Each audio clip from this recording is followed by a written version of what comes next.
We're here in Blue Mountain Vineyard down in Okanagan Falls, sort of south central Okanagan Valley. We're going to taste some sparkling wine today and talk about it, but we just wanted to get you out into the vineyard to get a taste for what's happening here. It's a fantastic site, Jeff. Amazing site. I mean, amazing view because we have McIntyre Bluff right behind us. Yeah. But I think a site that really shows why Okanagan Falls is so exciting for sparkling wine right now. And we don't have time to talk about all this was underwater thousands and thousands of years ago.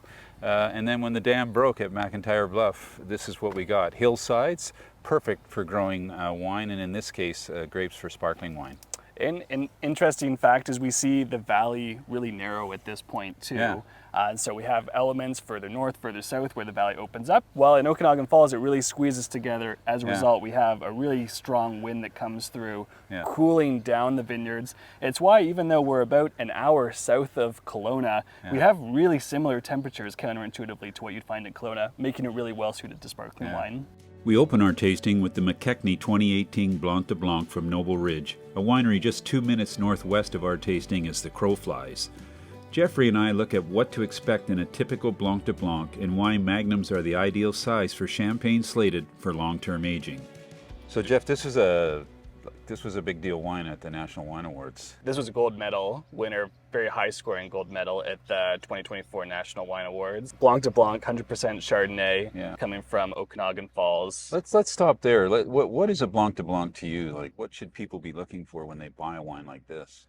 Well, I think technically a Blanc de Blanc could be made from any white grapes, but typically we're expecting 100% Chardonnay. Not all the time, but often. Yeah. And I think what I'm looking for is a real precision to the texture of the wine. There's a linearity to Blanc de Blanc, and I think also a lot of more citrus and green apple type fruit flavors, but a real elegance and finesse, lacking kind of some of the richness and the red berry fruit that we could get from Pinot Noir. Sort of no phenolic, no roughness, no dryness in this wine. More of that beautiful equilibrium. But for me, Blanc de Blanc is almost all on the nose. Like, this has got a fantastic nose. I think that's one of the things that the judges probably, I mean, honestly, when we taste wine, if it's not in the nose, the rest doesn't really matter.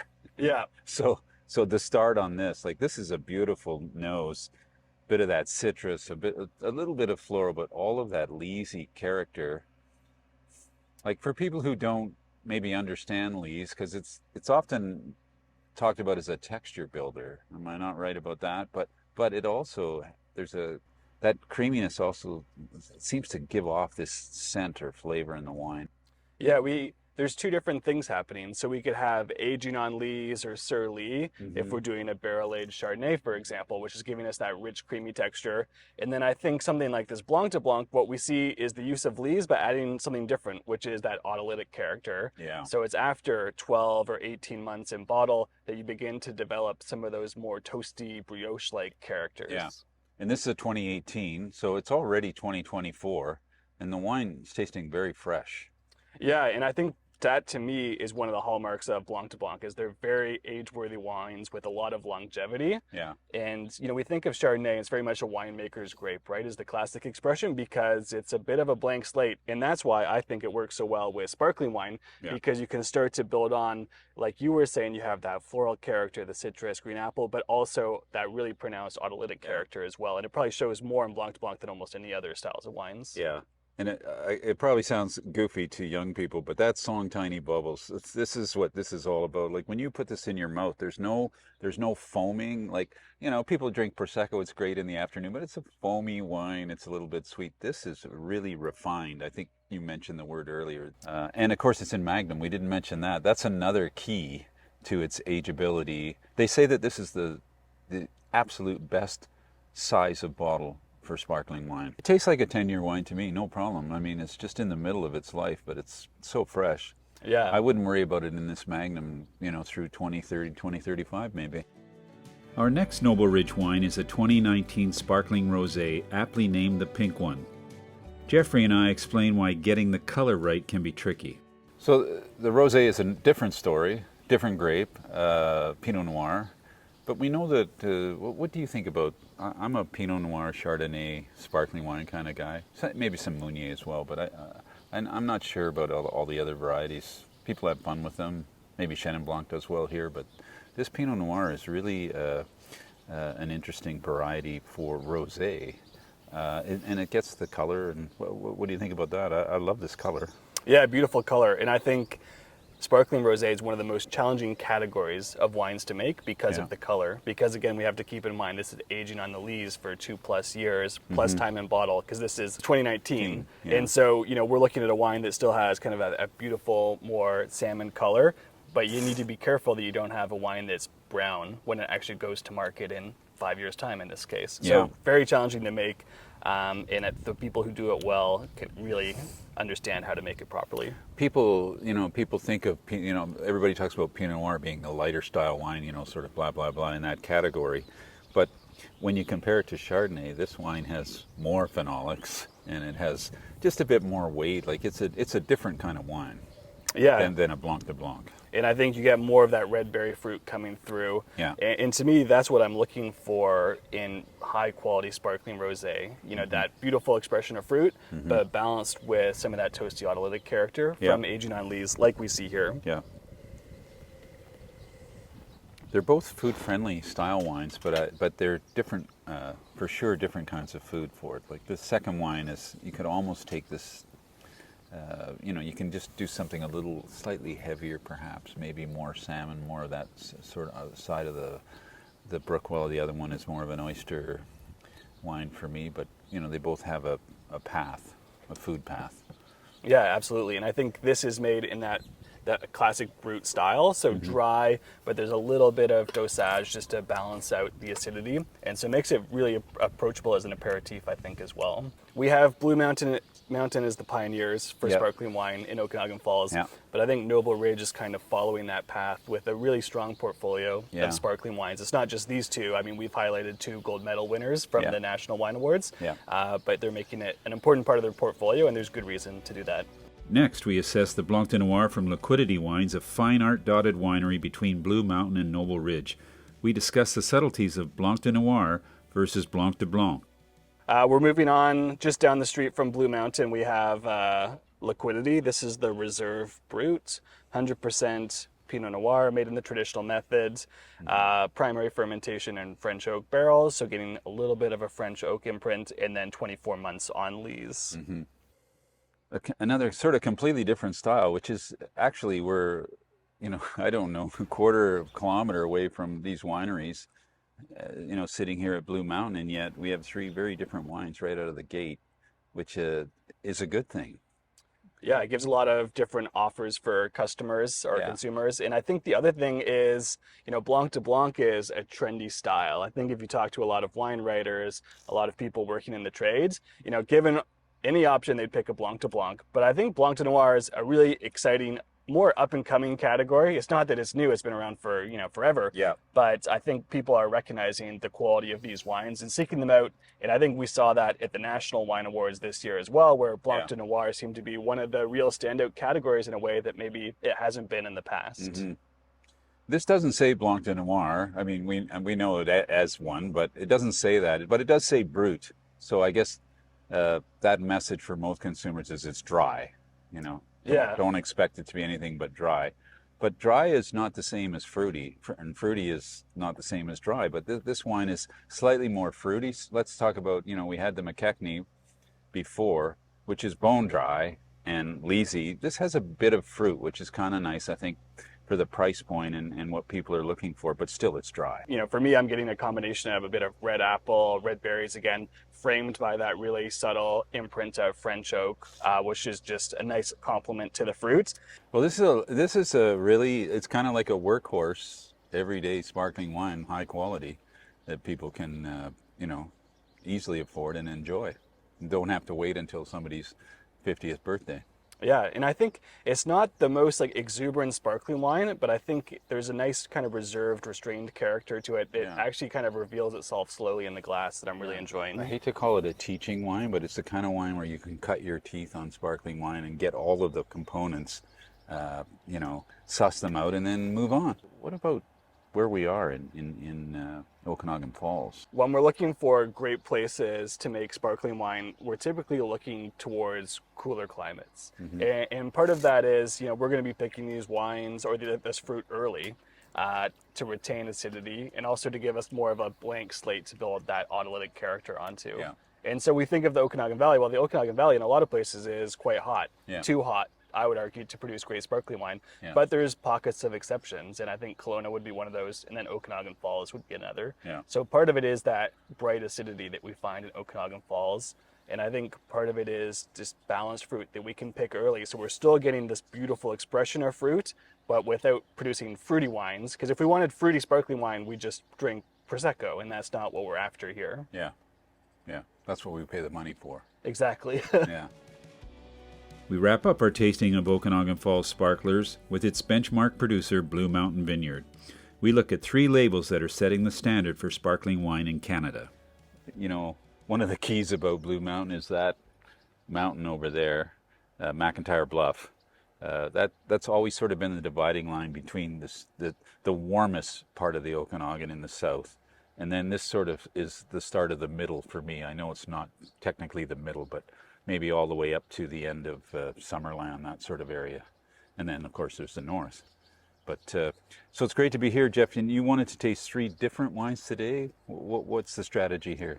Well, I think we have 3 wines that show 3 really different expressions of sparkling wine and what we can do in Okanagan Falls. Mm-hmm. So we're going to start with the gold label, which, we could kind of think of it as the workhorse of the portfolio. This is the entry-level sparkling wine, is the greatest production volume. Yeah. But I think that would be underselling it because, I think this still is the standard to which I would say all Okanagan sparkling wine should be held against. Yeah. I would say that, well, we've written that many times, you and I, Tree, we all pretty much agree that this is the best starting standard in the province. Well, maybe in the country, actually, when you think about it. Yeah, and I for would the say, price.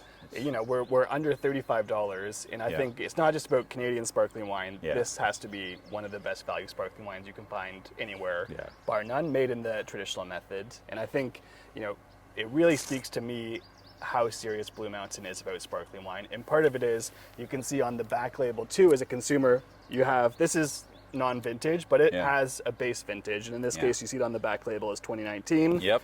And they also give us the disgorge date, Yeah. which I think is important because we want to know, How long? how long was it on lees? Yeah. And then also how long has it been aging in bottle bottle, for? So in yeah. this case, we see May 2022. Yeah. So, and I think we see a move of top sparkling producers, not just in Canada, but worldwide, Yeah. sharing that information. And it's July 2024, so we've gone from 19 to 24 with an entry-level wine. That's a lot of time. Most people blow it out the door at 12 months and it's gone.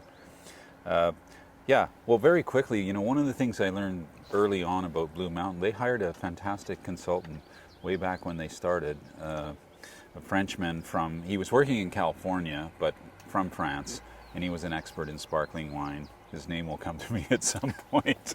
But he taught them what to look for these things to go wrong. This is what you must control. And that's what they did. And so they never really ever turned out a bad bottle.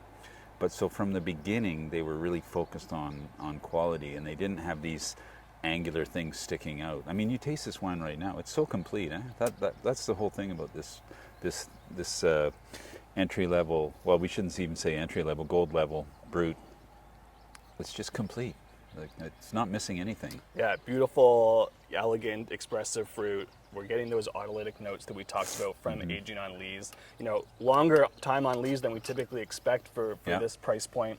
And just a beautiful, soft, creamy mousse, chalky minerality that comes Yep. through, and then beautifully balanced as well. In a slightly more lively lemon character, which attracts you to the wine, doesn't scare you off, which is the way it should be at this price point. Yeah, I think one of the things that stands out for me about the sparkling wines is the balance. And, for me, sparkling wine's all about balance, or great sparkling wine's all about balance.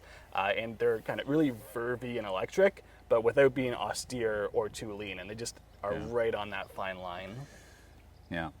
Now the second wine, after about 3 decades, really, when I had caught up with Matt Mavidi, the son of Ian, who started it all, they wanted to do something different. They decided that, okay, now's the time, which is interesting.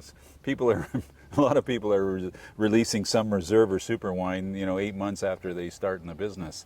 They waited about 30 years before they put this program in place, but it's been a huge success. Yeah, so the reserve brutes, I mean, you could call this like their Grand Mark equivalent to a Champagne house. So this is 2014, so 10 years old now. 7 years on lees, a blend of 55% Chardonnay, 45% Pinot Noir, and really this is what it's all about, disgorged in 2022. I mean, if you want to be an expert at home, you just smell, when someone says, gee, what's that smell? And you say 7 years in the bottle. 7 years in the bottle. That smell, it's so, I mean, I see your face smiling, but that's what we're looking for in a sparkling wine. Yeah, I mean, that's this the complexity. Smells so great. Yeah. I think what's amazing to me and what really makes Okanagan Falls so exciting is it's a 10-year-old wine. You would put your nose in this glass and it's still so fresh, so youthful. We're getting, a little bit of tertiary complexity, so some of those aged kind of nutty notes, dried fruits, but still it's all about that really zesty fruit. Yeah. But it's hard to beat that nutty character. That along with the chalkiness and the minerality, all of that in one glass it's actually quite amazing. I often say to people, these are grapes. Like, think about it, they're just grapes. If you eat a grape, you don't get that in a grape, but you get it with age in the bottle, and you get it with outstanding winemaking. Yeah, and delicious wine. $55 a bottle. Yeah. And again, you can't say it enough. It's a 10-year-old bottle of wine, so amazing value for what you're getting. Just exceptional quality. Yep.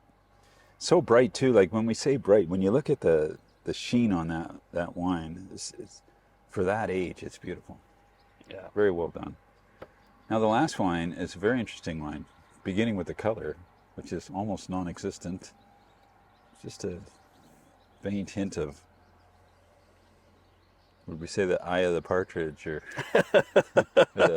as the French would say, the œil de perdrix.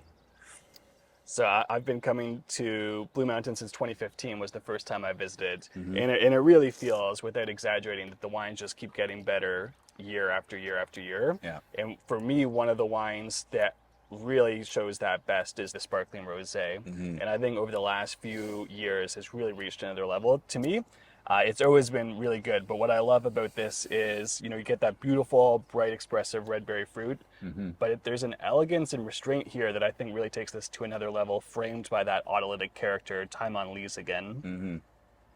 Well, people look at this label, it says RD 2019. It's kind of an inside thing. I'm not sure people know a lot about that. Well, how would you explain RD to people so that they can understand those initials? So RD would be recently disgorged. And so the idea is, okay, well, we have, in this case, a 2019 wine. Well, was it disgorged in 2020 and has been sitting on a retail shelf for 4 years? Yeah. And maybe it's a little bit tired at this point. Or has it been aging in bottle at the winery and for 4 years? And then it's disgorged, and so it's just been on the shelf for a few months. Yeah. And you can compare this. Many people might know Bollinger. They're famous for their RDs. And that's exactly what's happening, is that you want the wine to be aged in a cellar at the winery because the temperature, nothing changes, nothing moves. And so there's even though it's older, you get that freshness that you might lose, sitting in a BCLDB liquor store under fluorescent lights for 4 years, which is never a good thing. In talking to the Mavidi family, they would say like the sparkling wines are really meant to be drunk when they're released. It's kind of, not dissimilar to something like a sherry or a port or like a tawny port where, it's been aged at the winery and then we release it and it's kind of ready to go. Not to say that these couldn't improve with time and bottle, because they definitely could, but that's kind of the mantra. What I love about this wine most is that the fruit, the sweetness, there's a sweetness to this wine, but then there's this huge finesse at the back. So then it copes with the sweetness. Like, it's just not a sweet sparkling wine. You get that fruit, you get the age, and then you get the finesse. So you get the whole package. And that's, I think, when we talk about why this winery's wines are leading amongst the province or at the very top, it's that kind of combination. Yeah. I totally agree. And I think in this case, it was interesting contrasting. We had the Noble Ridge, the pink one, which was 100% Pinot, really red berry forward. And then this has 30% Chardonnay. Yeah. And I think that's just adding another layer of kind of that citrusy complexity. Just really works for me. Yeah.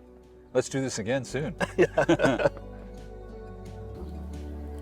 Do you want how high do you want this cork to go, Sherry? Well, I just want the pop. That was the. Woo! There That's you go. pretty good. How's that? That one was for the movies. Yeah, thank you.